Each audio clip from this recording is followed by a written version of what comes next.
The other topic I want to cover with you quickly is, you and I both met because you like real estate investing.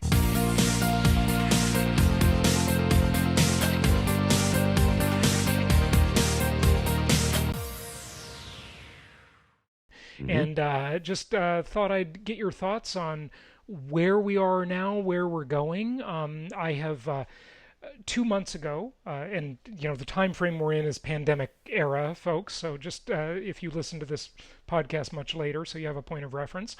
But 2 months ago, before anybody was saying it, I was saying that there is going to be a mass migration to low density living. And I think that is huge. It's a tidal wave. And a lot of people are going to be very rich, and some will end up very poor because of that migration trend. And there's going to be changes in lifestyles, roommates, assisted living, multi-generational housing. I've identified a whole bunch of these trends, but I just thought I'd get your take on real estate investing. Where you think the economy is going. You talk about the economy all the time. It's one of my favorite topics. That's probably why I'm single. But economists aren't, like super romantically attractive. No one has Peter Schiff as a sex symbol on their vision board. No, but he is married, and his wife is good looking too. I've met her. Yeah. So where I think we are in the cycle is I think we are being forced out of cities. And by forced out, I mean we're going to voluntarily choose to not live around a bunch of human beings. Right. And I think the micro community is going to be like the neighborhood is going to matter a lot more. And the neighborhood looks a lot like a suburb, or it looks like more land, more space. I think we're now going to see, like here in Texas, it costs more to buy a small condo downtown in the hotbed than it does to buy a 25-acre ranch 20 minutes outside of town. Right. Watch how quickly that's going to flip. Yeah, I agree with you. Yeah. So I think that's the trend, that more space, bigger homes, and or not even bigger homes, but like more neighborhood is going to matter a lot more than being close to the action. Yeah, the action is distributed now. You can have anything delivered. Right. The action has flattened. The world is flat. I'm not talking about like flattening the curve. I'm talking about the Thomas Friedman concept of the world is flat.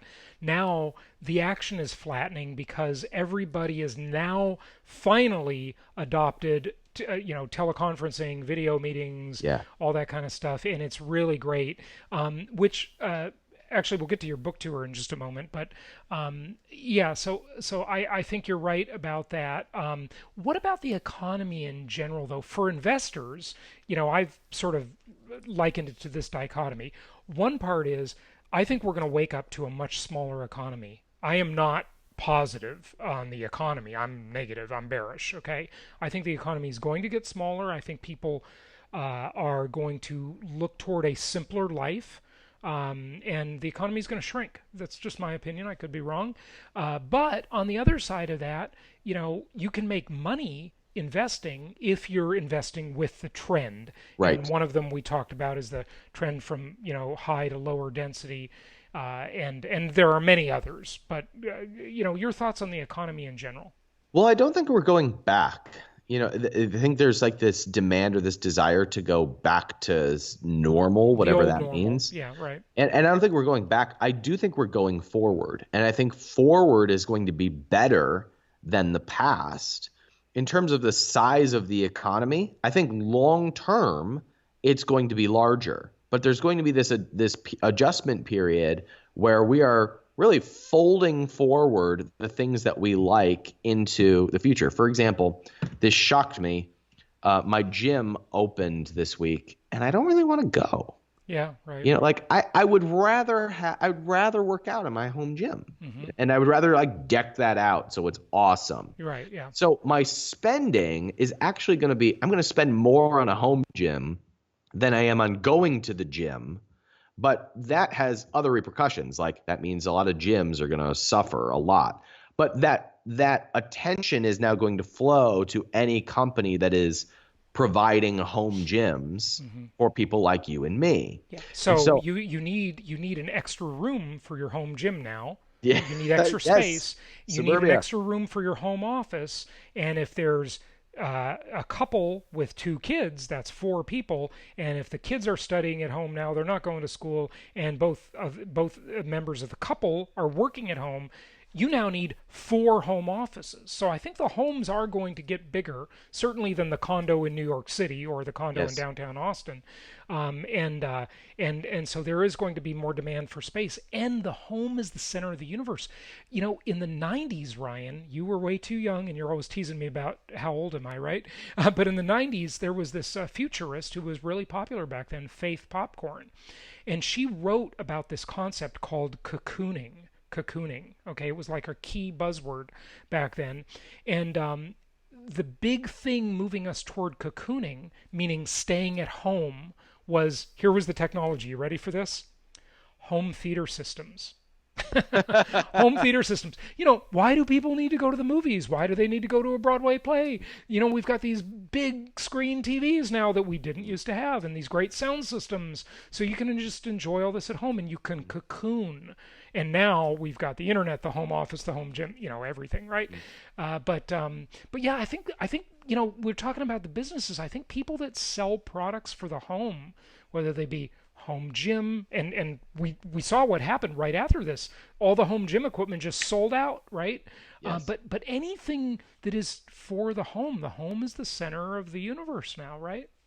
That's right. And so that's one of those just next trends that if you're serving, you'll do great. Hmm. And the outside economist might see that as a reduction of economic activity, but it's just the puck moving. It's Hmm. just moving the way that it always has been. And our mistake would be trying to keep things the way that they are, and rather than allowing things to just evolve. Right. It's creative destruction, isn't it? Yes. Yeah, yeah, good stuff. So, anything more about the economy, investing, anything else you want to say? Let's wrap it up.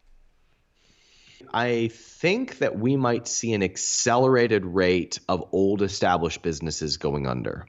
Oh, And yeah, I think all that has happened during quarantine is that we've expedited what was naturally going to happen. right. And so getting ahead of the next trends is becoming more and more important because I think the life cycle of businesses may be shorter Hmm. because the purpose of business is to come in, help someone along their journey, move and then help them move on down the line. Hmm. And we're moving faster. We're Hmm. moving through those journeys a lot faster. Yeah, we've Um, brought the future closer to us. Very much. Right. Good way to Yeah. put it. So what was going to happen in 5, 7 years has already happened now. It's happening now.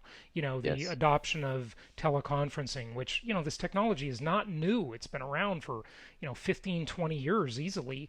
But now everybody's actually using it and realizing they can work at home even if they thought they couldn't. That's So right. so that's good. And Ryan, that's also I think you alluded to this before, but it's going to make a lot of businesses much more efficient, Very and much. that Yes. efficiency benefit is going to enrich us because the future has been brought forward. So Yeah. that's good. One A lot of one good of the things coming things out of that I this. don't think we give enough credit to when we're looking at economics is the benefit of lower prices. Hmm. Economists fear this. Right, They deflation. Yeah. yeah, they see that as the wrong direction, but it's really the natural order of things. Hmm.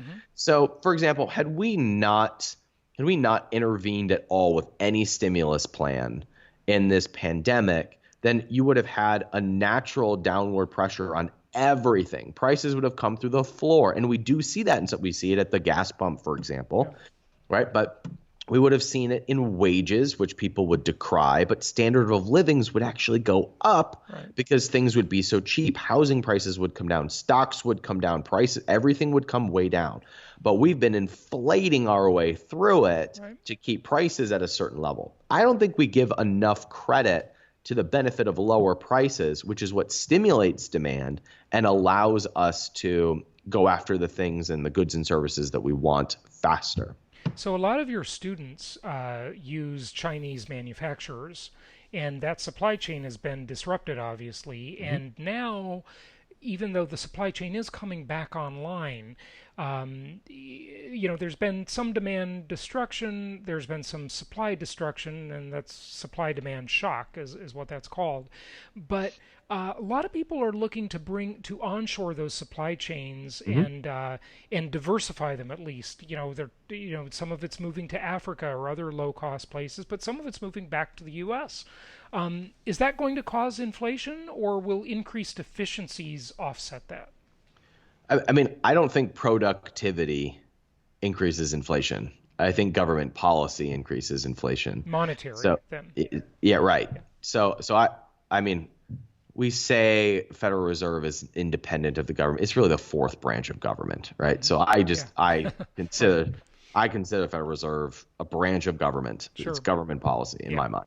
Right. But I don't think productivity ever increases inflation. Intervention does. So we might see inflation happen, but I don't think it's going to be because we're bringing production onshore. Okay. Good. Good stuff. Ryan, give out your website and wrap it up with any closing thoughts. My website's super hard to remember. It's called capitalism.com. And my podcast is also called capitalism.com. And I wrote a book. It's really good. You should get it. It's called 12 Months to 1 Million.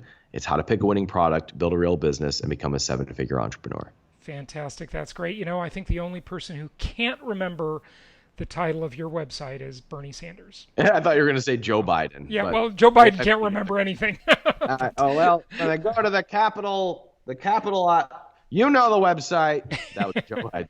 there you go. It's funny to see him trying to stream from home, isn't it?